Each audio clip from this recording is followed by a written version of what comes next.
মুসলিম কি আছে যারা বিশ্বাস করে যে পবিত্র কোরআন এবং বাইবেল এই দুইটাই আল্লাহর বাণী? আর আপনার মতে এমনটা কি করা সম্ভব যে আমরা কোরআন মানব আর বাইবেলও মানব, যে দুইটাই আল্লাহর বাণী? ডেভিড ভাই সুন্দর প্রশ্ন করেছেন যে কোন মুসলিম কি বিশ্বাস করে যে কোরআন এবং বাইবেল দুটোই আল্লাহর বাণী? এই দুটোর তুলনা করে কোন মুসলিম কি এটা মানবে যে কোরআন এবং বাইবেল দুটোই আল্লাহর বাণী?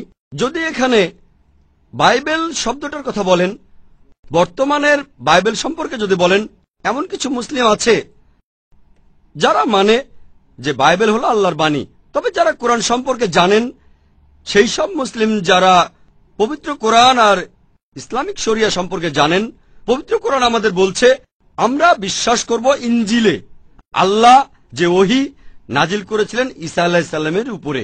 যে মুসলিম ইসলামিক শরিয়া সম্পর্কে জানে সে একেবারে নিশ্চিতভাবে জানে যে ইনজিল অর্থাৎ যে ওহী ঈসা আলাইহিস সালামের উপর নাজিল হয়েছিল, আমরা মুসলিমরা সেই ওহীতে বিশ্বাস করি।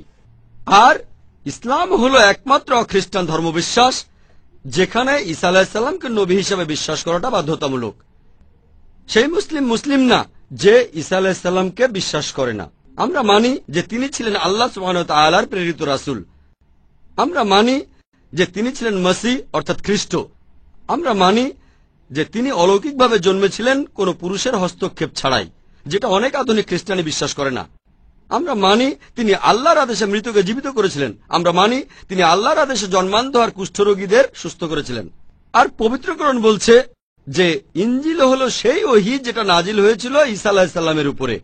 এখন যারা বাইবেল পড়েছেন তারা বুঝবেন যে বাইবেল এটা সেই আসল ওহী নয় যেটা ঈসা আলাইহিস সালাম বা যীশু খ্রিস্ট পেয়েছিলেন। যিনি বাইবেলের উপর একজন বিশেষজ্ঞ হন তিনি খ্রিস্টান অথবা হিন্দু অথবা মুসলিম।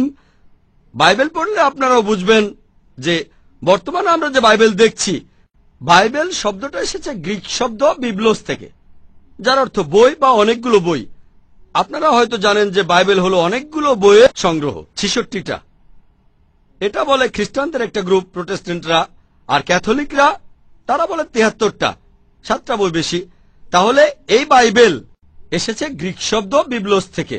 আর মুসলিমরা আমরা যারা শরিয়া সম্পর্কে কিছুটা জানি, আমরা বলি যে এই বাইবেলের পুরোটাই আল্লাহর বাণী নয়। যদি বাইবেল ভালো করে পড়েন, কিছু কথা বাইবেলের কিছু অংশ খুবই সামান্য আল্লাহ তাআলার বাণী, কিছু অংশ সেগুলো নবীর বাণী, যীশু খ্রিস্ট বলেছেন। কিছু অংশ ঐতিহাসিক, কিছু অংশে অত্যন্ত দুঃখের সাথে বলছি আছে পর্নোগ্রাফি, ভুল আর পরস্পর বিরোধী কথা আছে। আমরা বাইবেলের এই ভুলগুলোকে নিয়ে বলতে পারি না যে আল্লাহ লিখেছেন, এটা বলতে পারি না যে আল্লাহ এখানে অবৈজ্ঞানিক কথা লিখেছেন। আমরা যেটা বলি, আমরা যেটা মানি যে আসমানি কিতাব ইনজিল যেটা ঈসা আলাইহিস সালামের উপর নাজিল হয়েছিল সেটা আল্লাহ তাআলার বাণী। তবে বর্তমানের বাইবেল একটা মিক্সচার। তাই সামগ্রিকভাবে যারা পবিত্র কোরআন আর বাইবেল সম্পর্কে জানেন তারা কখনোই বলবেন না যে সামগ্রিকভাবে পুরো বাইবেল এটা আল্লাহর বাণী। তবে হ্যাঁ, ঈসা আলাইহিস সালামের উপর যে ওহী নাজিল হয়েছিল সেটা আল্লাহর বাণী। এবার আপনার দ্বিতীয় প্রশ্নে আসি, যে বাইবেল আর কোরআনের মধ্যে সাদৃশ্য আছে। আমার একটা লেকচারে ইসলামের সাথে খ্রিস্টান ধর্মের সাদৃশ্যগুলো দেখিয়েছিলাম। যেহেতু আমরা মানি আল্লাহ তাআলা ঈসা আলাইহিস সালামের উপরে যে ওহী নাজিল করেছিলেন সেটা আল্লাহ তাআলার বাণী, আমরা তাই এখানে বেছে নেই সেই অংশগুলো যেগুলো সর্বশেষ আসমানি কিতাবের সাথে মিলে যায়। যদি আপনারা ওল্ড টেস্টামেন্ট আর নিউ টেস্টামেন্টের কথা বলেন, পবিত্র কোরআন হলো আল্লাহ তাআলার লাস্ট টেস্টামেন্ট। আর যদি এই কোরআন নিয়ে অন্য পরীক্ষা করতে চান, যদি বিজ্ঞান নিয়ে পরীক্ষা করতে চান, কোরআন সেটাই পাশ করবে। কোরআনে একটাও পরস্পর বিরোধী কথা পাবেন না, পবিত্র কোরআনে কোনো ভুল খুঁজে পাবেন না। তাহলে যদি এভাবে পরীক্ষা করেন, যে কোনো ধর্মগ্রন্থ হোক, সেটা হিন্দু ধর্মগ্রন্থ অথবা কোরআন অথবা বাইবেল, দেখতে পাবো পরীক্ষায় শুধু কোরআনই পাশ করবে, আর দুর্ভাগ্যজনকভাবে বাইবেল এই পরীক্ষায় ফেল করবে। আমি আমেরিকায় একটা বিতর্ক করেছিলাম, Quran and Bible in the light of science. বিতর্কটা ছিল ডক্টর উইলিয়াম ক্যাম্বেলের সঙ্গে। তিনি একটা বই লিখেছিলেন যে কোরআনে 30টা বৈজ্ঞানিক ভুল আছে। অনেকদিন কোন মুসলিমের উত্তরে কিছু বলেননি। আমি শিকাগোতে গিয়ে ডক্টর ক্যাম্বেলের সঙ্গে বিতর্ক করলাম, আর আলহামদুলিল্লাহ আল্লাহ তাআলার অশেষ রহমতে আমি সবগুলো অভিযোগ খণ্ডন করলাম।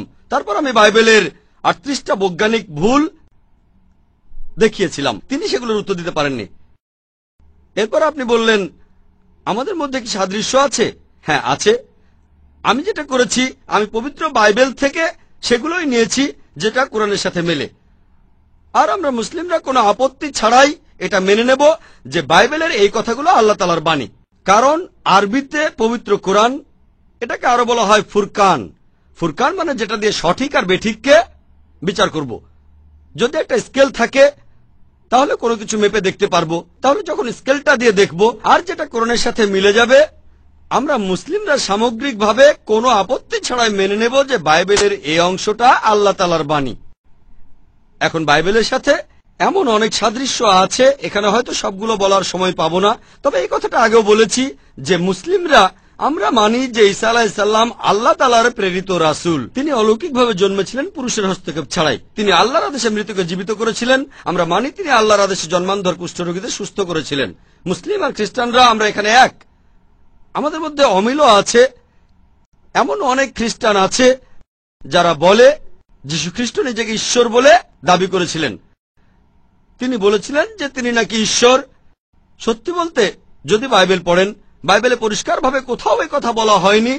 স্পষ্ট করে এই কথা একটা জায়গায় তো বলা নেই গোটা বাইবেলের কোথাও যে ঈসা আলাইহিস সালাম নিজেই একথা বলেছেন পরিষ্কারভাবে যে আমি ঈশ্বর অথবা তোমরা আমার উপাসনা করো। আমি আবার বলছি, বাইবেলে পরিষ্কারভাবে কোথাও এই কথা বলা হয়নি। স্পষ্ট করে বলা একটা লাইনও নেই গোটা বাইবেলের কোথাও যেখানে ঈসা আলাইহিস সালাম নিজেই বলেছেন যে আমি ঈশ্বর অথবা তোমরা আমার উপাসনা করো। আপনি যদি পবিত্র বাইবেল পড়েন, যীশু খ্রিস্ট তার নিজের মুখেই বলেছেন।